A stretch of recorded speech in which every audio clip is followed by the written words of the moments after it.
Okay, so this is a video about the X97 Porsche exclusive shifter, aluminum and leather shifter and handbrake. I just got this in, and it's actually pretty expensive to get this option here.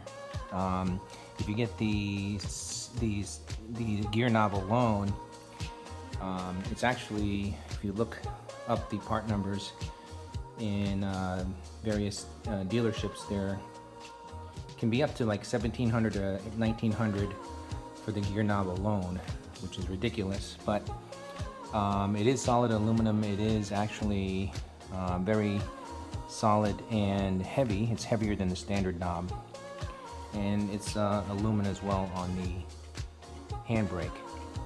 So I'm going to have these installed. I'll probably do another video, but just wanted to show you how it looks.